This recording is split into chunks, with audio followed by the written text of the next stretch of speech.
I don't sleep much anymore. Haven't for years, really. I sit in this chair by the window and I watch the street below go quiet, watch the last lights blink off in the houses across the way, and I think. That's mostly what I do now. I think. And I let things come back to me the way they want to, not the way I try to arrange them. Because at my age, you stop trying to arrange things, and you just let them arrive. They come anyway, whether you want them or not. I'm 73 years old. I've been sitting in this chair for about 2 hours now, just looking at nothing, and thinking about the airport, thinking about Marcus standing there, his face. I keep coming back to his face, the way I've been coming back to it for almost 4 years now, the way you press your tongue against a sore tooth without meaning to. You don't want to feel that pain again, but your tongue finds the tooth anyway. Every time. Let me start somewhere. I'm not sure where to start, but I'll start somewhere and let it go where it goes. Marcus is my son. He was 41 years old that morning at the airport. He's my only child, Marcus. His mother, her name was Evelyn. She passed in 2014. So it's been just the two of us for a while now. We weren't always close. I want to be honest about that from the beginning. We weren't always close, and a lot of that was my fault, and I've known it for a long time. But we were getting there. In the last few years before the airport, we were getting somewhere real. We'd started doing things together, taking trips. That trip was supposed to be our third one together. The first one we took was to New Orleans. Marcus had never been, and I'd been once in 1987 for a conference, and I'd always wanted to go back properly, slowly, without the rush of business. So we went, 2 weeks after Evelyn's funeral. We didn't plan it that way exactly. Or maybe we did. Maybe we needed to be moving, needed to be somewhere that wasn't her house, with her things still in it. We walked around the French Quarter, and we ate, and we talked more in 4 days than we had in the previous 10 years. It wasn't comfortable exactly. We were still finding our way back to each other. But it was something. The second trip was to Montreal. Marcus had a friend up there, someone from his graduate program, and he wanted to show me the city. We went in September, when the leaves were turning. I remember walking along the canal with him and thinking, this is what I missed. All those years of working, of being somewhere else in my head, even when I was in the room. This is what I missed. Just walking next to my son while leaves came down around us. The third trip was going to be Puerto Rico. Marcus had done all the planning. That was new too, him taking charge of something between us. He'd found a small hotel near the water in Rincon, somewhere quiet, not a resort. He knew I didn't like resorts. He'd looked up restaurants, had a list on his phone of places he wanted to take me. He was proud of that list. I could tell. He showed it to me twice in the car on the way to the airport, reading me the names of places, saying things like, "This one has a terrace right over the water, Dad. I think you'll like it." And I'd nod and say, yes, that sounds good. And I meant it. I really meant it. We got to the airport early, because Marcus is like me in that way. We don't like to rush. We checked in, got our boarding passes, went through the first security without any trouble. We had about an hour and a half before our gate would open, so we walked to a restaurant near the gates and had breakfast, eggs and coffee. Marcus had orange juice. We talked about what we wanted to do the first day. He wanted to rent a car. I said I'd rather find someone to drive us around so we could both look. He laughed at that. He said, "Dad, you're too old to be looking out the window." And I said, "I'm exactly old enough to be looking out the window." And he laughed again. I want to hold on to that. Breakfast. I keep going back to it. The eggs and the coffee and Marcus laughing at my joke about the window. I want to stay there, but I can't, because then we paid and we walked toward our gate and everything changed. We were walking down Concourse C. It was a Tuesday morning in February. The airport wasn't crowded. I remember noticing how quiet it was for a Tuesday. There were a few families with children, some business travelers with their rolling bags, the usual. Marcus was walking slightly ahead of me the way he does. He walks faster than me now, has for years, and I was watching the gate numbers go by. C3, C5, C7. And then they came, two men, both in dark jackets, moving fast and deliberate from a side corridor I hadn't even noticed was there. They came straight at me, not at Marcus, at me. And the taller one held up something, a badge, I think, though I couldn't read it, didn't have time, and said my full name, said it loud, the way you say a name, when you want other people to hear it. And I stopped. Of course I stopped. When a man in a dark jacket says your name loud in an airport, you stop. The shorter one moved around to my side, cutting off the path behind me, and the tall one said something about immigration enforcement and said I needed to come with them.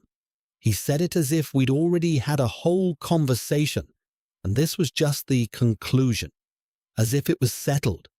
I said, "I'm sorry." I actually said that. I said, "I'm sorry." Like I'd misheard. Like if I just asked them to repeat it, something different would come out of their mouths. Marcus had turned around. He was standing maybe 8 feet away, looking at me, then at them, then back at me. His face. And this is the part I keep coming back to, the part that won't leave me alone. His face went through 3 or 4 things in about 2 seconds. Confusion first, then something like embarrassment, which I hated seeing, which I understood but hated. Then fear, real fear. Then a kind of hardening, like he was putting something on, armoring himself, the way we do. The tall agent grabbed my arm. He grabbed my arm. I was standing in an airport with my boarding pass in my hand on the way to a gate, 70 years old at the time, a retired professor of urban planning with 40 years of paying taxes in this country, and a man I'd never seen before grabbed my arm like I was something that needed to be contained. I didn't resist. I want to be clear about that. I knew what resisting would mean. I've always known what resisting means. You learn that early as a black man in this country, and you carry it with you every day of your life, and it was very present in me in that moment, that knowledge. So I didn't resist. I let him hold my arm, and I said very calmly, "Can you tell me what this is about?" And he didn't answer me. He just said, "You need to come with us, sir." That "sir" was something else. There was nothing respectful in it. It was just a word they used to make it sound procedural, to make it sound like they're being courteous when they aren't being courteous at all. Marcus stepped forward. He said, "Excuse me, what's happening?" "That's my father." The shorter agent put a hand up toward Marcus, not touching him, just holding the hand up, the universal gesture for stop. Don't come any closer. Stay back. And Marcus stopped, and I looked at my son standing there, stopped, his hand in the air reaching toward nothing, his face trying to stay controlled and not managing it very well. And I felt something happen inside me that I don't have a good word for. It wasn't just humiliation, though it was that. It wasn't just rage, though it was that too. It was something older, something that lives very deep in you if you're a black man in America and you've lived long enough. A recognition, a terrible, exhausted, unsurprised recognition. Here it is again. Here it is again. They took me down that side corridor. I looked back once and Marcus was following us, saying something to the shorter agent, his voice higher than usual, less composed than I'd ever heard it. And then the corridor door closed behind me. They put me in a room. It was a small room, windowless, with a table and 3 chairs and a paper cup of water that nobody had asked if I wanted. The tall agent sat across from me. The shorter one stood by the door. And then the tall one opened a folder and started asking me questions about a name I didn't recognize. It was someone else's name, not my name. A similar name. A name that shared my last name and 2 of my first name's letters, but was not my name. And I realized then, slowly, the way you realize something that makes you feel sick, that they had the wrong person, that somewhere in their system, in their database, in whatever machinery had sent them down that corridor, with authority and confidence and a hand on my arm, somewhere in there, 2 names had gotten tangled together and they had walked up to the wrong man. I told them this. I said, "That is not my name." The tall agent looked at me for a moment, the way people look at you when they've already decided what they think, and you saying something different is just noise. And then he said, "Can I see your identification?" As if I hadn't been trying to give it to him since the corridor. I gave him my driver's license, my passport, because I always carry my passport to the airport. Evelyn taught me that. She said never travel without it. My passport, my university ID, even though I'm retired, I still carry it out of habit.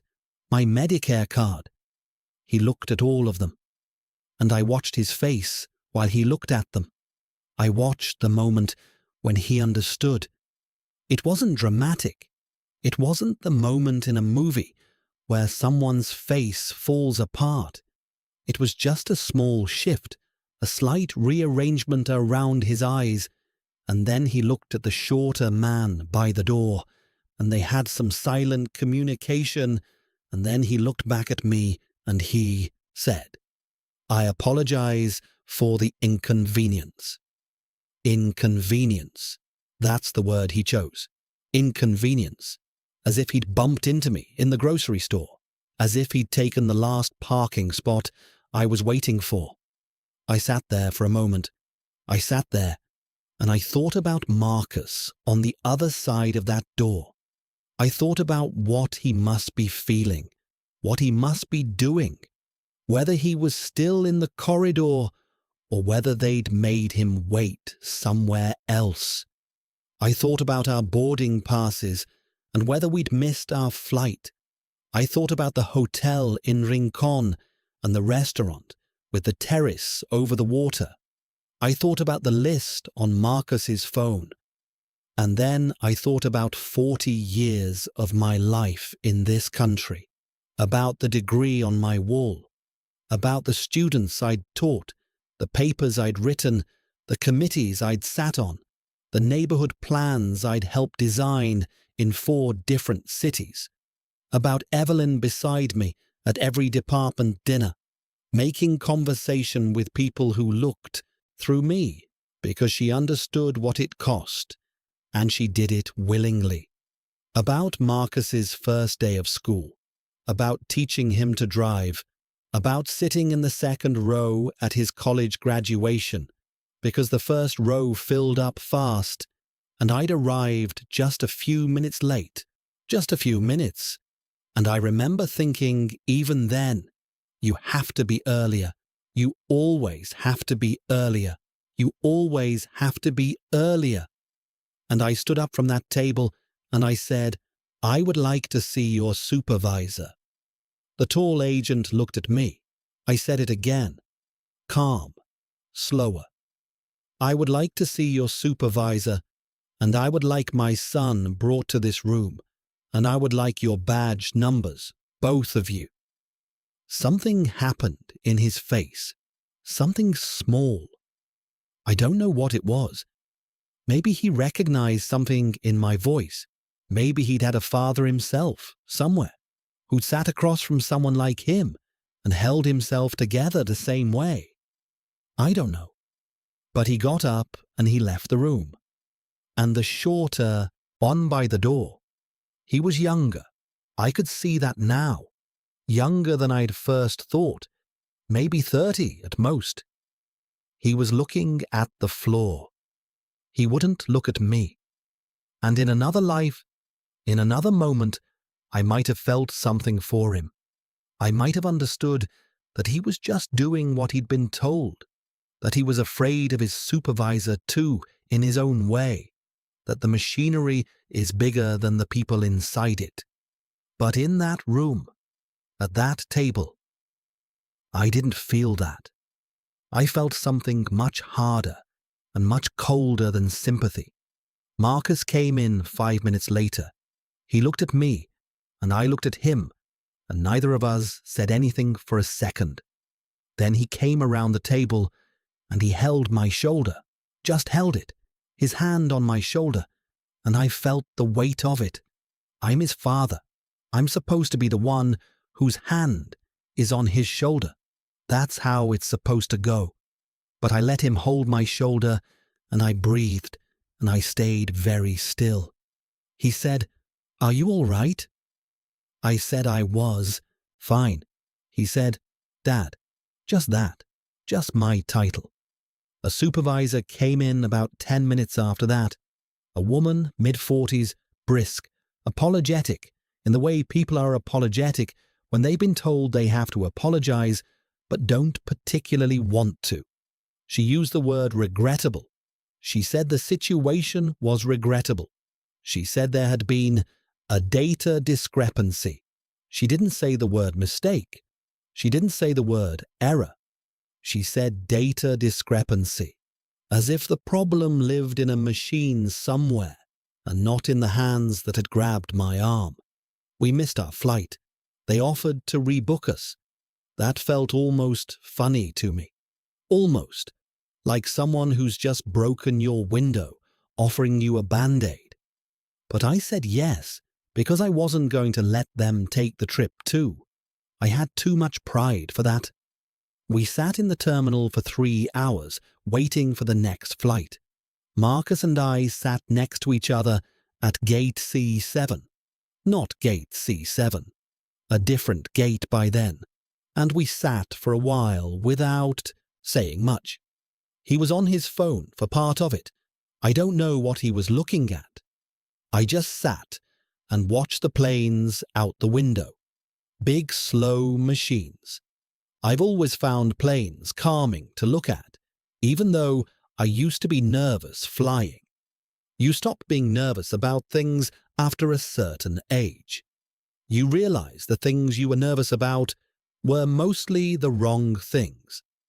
After a while, Marcus said, "I should have done something." I looked at him. He said, "When they grabbed your arm." I should have, and he stopped, didn't finish it. I thought about what to say. I thought carefully. I said, "Marcus, what you did was exactly right." He shook his head a little. I said, "Listen to me. What you did was right. You followed. You kept track of where they were taking me. You stayed calm enough to be useful. If you'd done something different, something bigger, it would have been worse. For both of us." He knew I was right. But knowing you're right doesn't always make you feel better. Sometimes it makes you feel worse. Because if the right thing and the thing that feels right are different, then the right thing leaves a residue, something that doesn't wash off. We flew to Puerto Rico.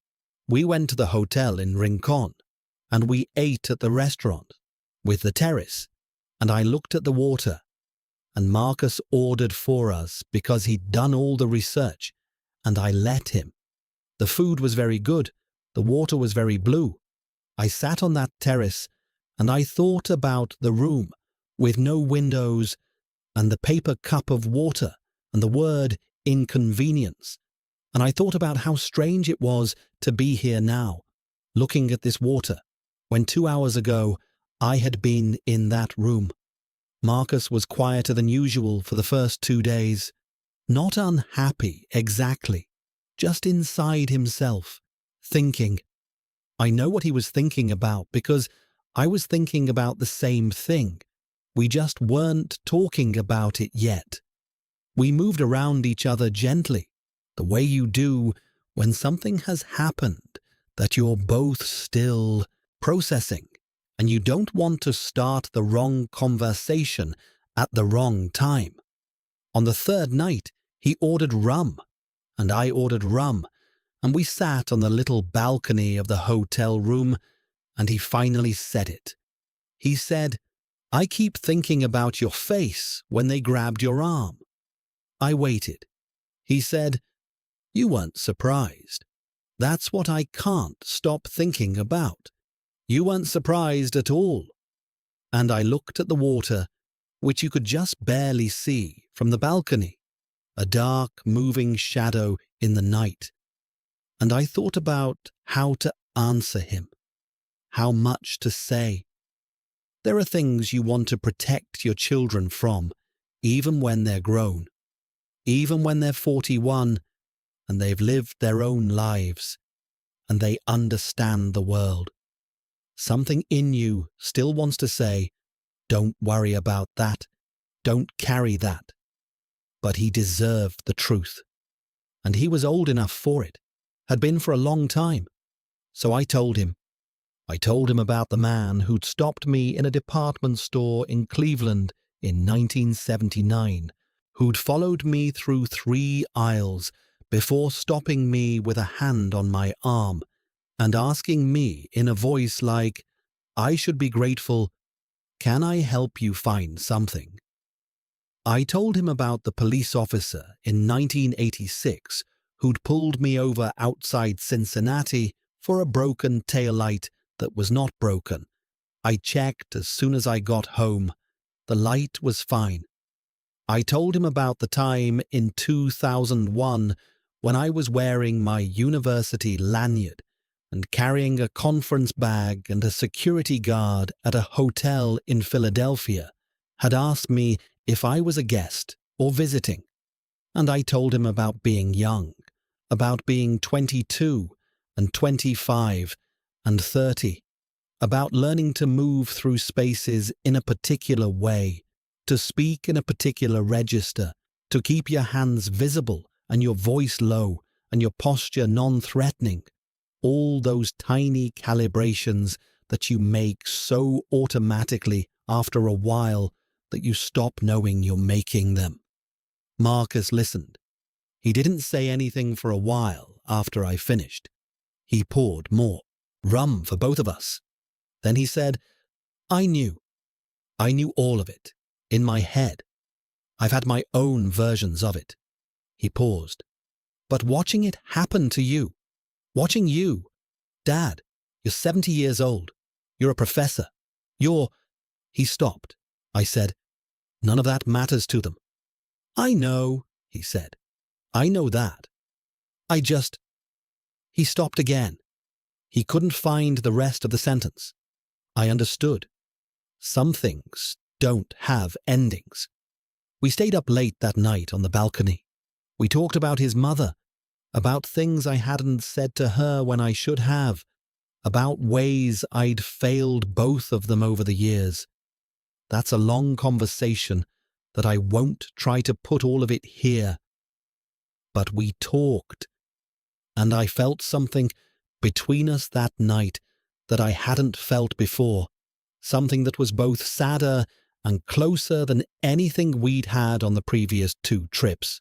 Closer, because of the sadness maybe, because of what we'd both seen. We came home. Life went back to what it normally is. Marcus called twice a week like he always does. I went to my chair by the window. I watched the street. I thought. But I was also thinking about something else. I was thinking about what that woman had said.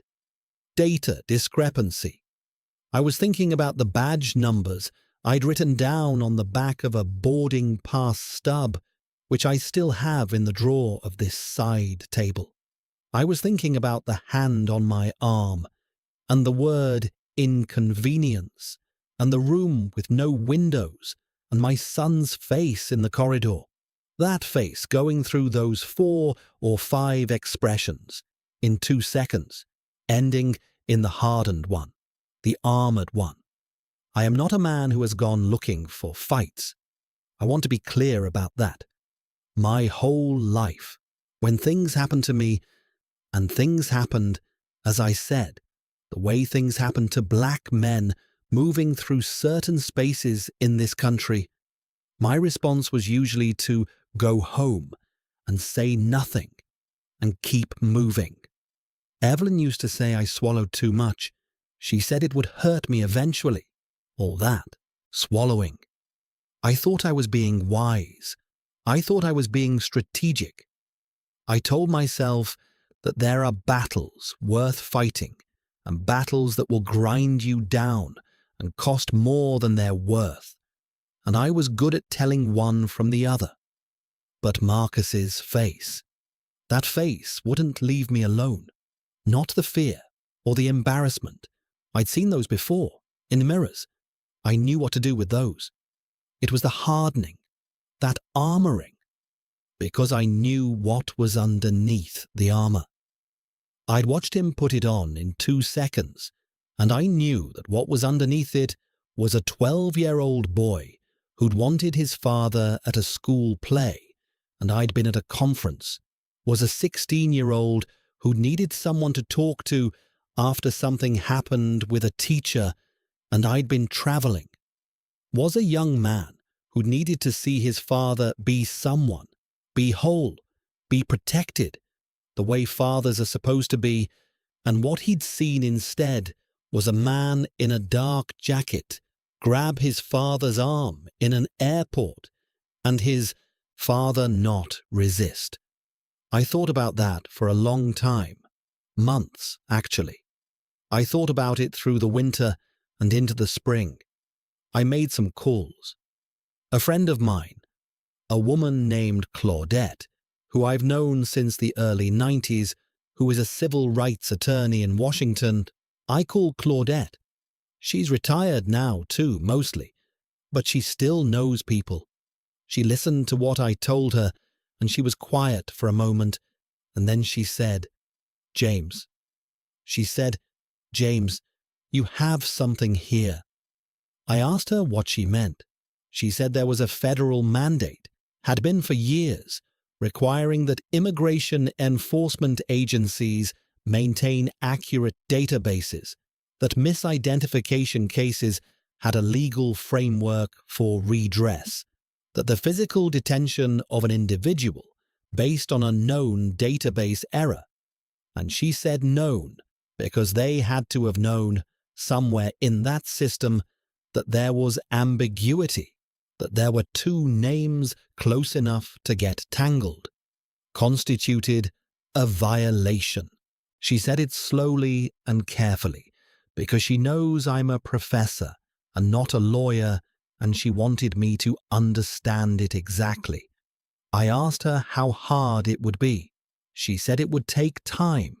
She said these agencies are not quick to admit fault, and they are very good at making the process as difficult and expensive as possible because they know most people will give up. She said it with no judgment, just as a fact about how the world works. I said, Claudette, I'm 70 years old, and I've got a fixed pension and nothing else to do." She laughed. She has a great laugh. She found me someone. A younger attorney, a man named David Park, who specialized exactly in this kind of case, and who, when I met with him in March, sat across from me in his office and listened to the whole story without interrupting, and then said, "They put their hands on you." Not as a question. I said yes. He nodded slowly. He said, "We're going to document everything. I want you to write down every detail you remember. The time, the location, the badge numbers, what they said, the exact words, if you can remember them, the supervisor, the room, all of it." I told him I had the badge numbers on a boarding pass stub. He looked at me for a moment, and then he smiled. He said, "Good. It took 14 months. I want to say that simply because I think people don't understand how long that is. 14 months of phone calls and document requests, and waiting, and more documents, and depositions, and waiting again. 14 months of the agency responding slowly, incompletely, sometimes not at all. 14 months of David explaining things to me patiently in language that was not legal language. Of Claudette calling me every few weeks just to check in, to say, "Hang in there, James. Don't let them bore you into giving up." I didn't give up. I sat in this chair and I didn't give up. Marcus knew what I was doing, mostly. I told him in pieces. He was worried at first, I could tell. Not that I was wrong to do it, but that it would consume me in a way that wasn't good for me. He called once and said, "Dad, are you sure you want to spend your retirement on this?" And I understood what he was asking. He was asking if the cost was worth it, if the wound was going to stay open for 14 months while we did this. And I understood that concern. I said, "Marcus, if I let this go, what does that teach you?" He was quiet. I said, "I'm not doing this to win something. I'm doing this because your children are going to be in airports someday, because your children's children are going to be in airports. And I want there to be a record. I want it written down, officially, in a way that can't be undone, that this happened to me, that it was wrong, and that there was a consequence." He didn't say anything for a long moment. Then he said, "Okay, Dad." Just that. "Okay, Dad." In the spring of the following year, we settled. I won't tell you the number, because it doesn't matter, and also because David said, didn't have to, and I choose not to. What I will tell you is that the agency issued a formal written acknowledgement of the error. Not inconvenient, not regrettable, error, the word error, in writing, signed by someone with authority. And they issued a written commitment to review and update their database verification procedures. That second part was David's idea, and I'm glad for it. The number I could have taken or left. The written acknowledgement was what I needed. And the procedure review, that was the thing for Marcus's children. For the people I'll never know who might have been stopped in a corridor someday by a man with a badge and been spared a certain room because of what we'd done. David called me when it was finished. He said, "Congratulations, Mr. Freeman." I sat with that for a minute. Congratulations felt like the wrong word. I didn't feel like celebrating. I felt something much quieter than that. Something like the feeling after you've set down a very heavy bag you've been carrying for a long time. Not joy, exactly. Just the absence of a weight. I called Marcus. He picked up on the second ring. I told him it was done. I told him what we'd gotten, the acknowledgement, the procedure review. He was quiet on his end of the phone, and I waited, and then I heard him exhale, long and slow, like he'd been holding it. He said, "I'm proud of you, Dad." I don't have a lot of experiences of my son saying that to me. We got there eventually, Marcus and I, but it took a long time, and the road wasn't smooth. And in the earlier years, it was usually me saying that to him. "I'm proud of you, Marcus. I'm proud of you." And him receiving it with a kind of wariness, as if he wasn't sure it was fully earned by me, wasn't sure I'd done enough of the work to say it, which was fair, which was absolutely fair.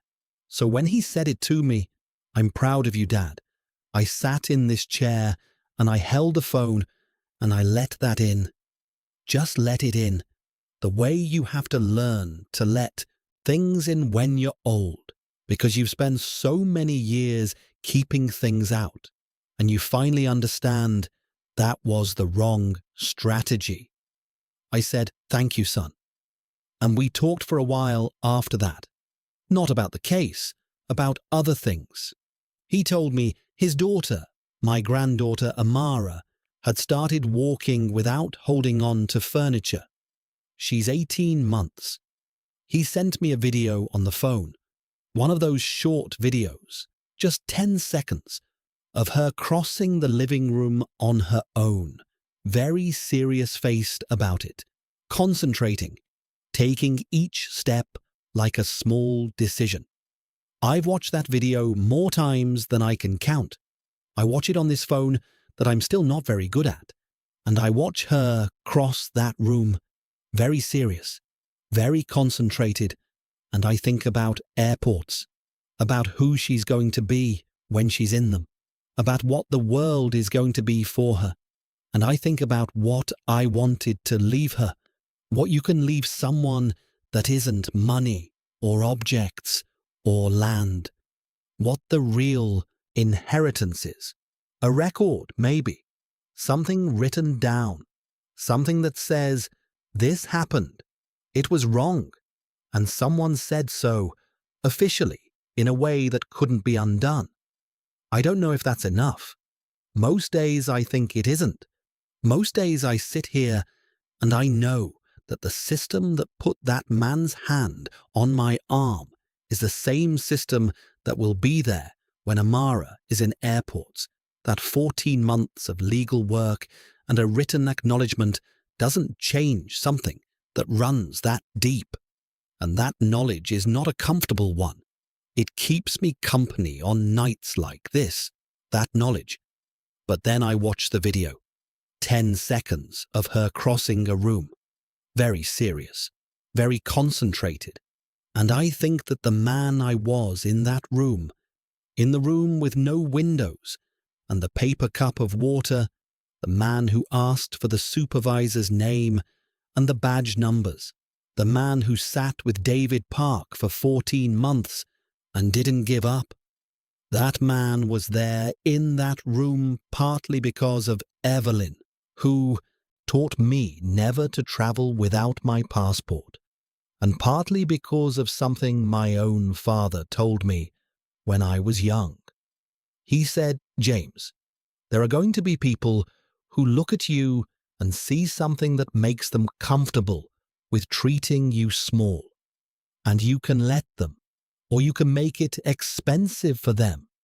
He said it quietly, not with anger, just as information, just as a fact about the world that he wanted me to have. I made it expensive, and I hope Amara will know that someday. I hope Marcus will tell her, when she's old enough, that her grandfather went to an airport once to take a trip to an island, and some men stopped him in a corridor, and he asked for their names, and he didn't give up, and he sat in a chair for 14 months, and he made it expensive, and he won. Not because winning is easy, or because the world changed, or because everything is fine now. It isn't. It won't be. But because the record matters, because someone has to put things in writing, because even if you're 70 years old and your wife is gone and your knees don't work right, and you sleep badly, and you sit in a chair at 3 in the morning watching a quiet street, you can still put something in the record. You can still do that. I've been thinking tonight about the eggs and the coffee at the airport restaurant, about Marcus reading me the list of restaurants on his phone, about the terrace over the water in Rincon, and the rum on the balcony, and him saying, "I keep thinking about your face when they grabbed your arm," about how much of my life has been learning things too late and paying for them slowly, and how in the last few years, somehow, Marcus and I found our way to something real. How that almost got taken in a corridor on a Tuesday morning in February. Almost, but didn't. We're planning another trip. He brought it up last month. He wants to go to Ghana. He's been reading about it.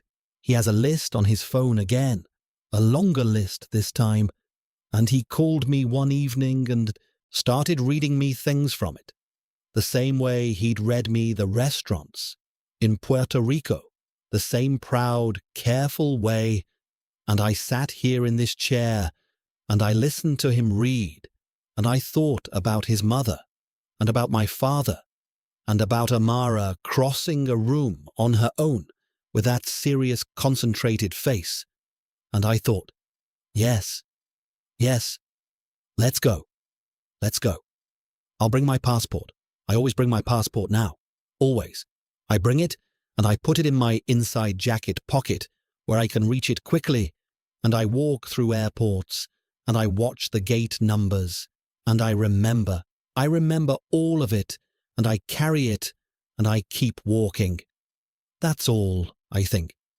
That's mostly all I have to say about it tonight. The street is very quiet now. There's one light on in the house across the way, on the second floor. Someone else who can't sleep. I think about them sometimes. Whoever that is.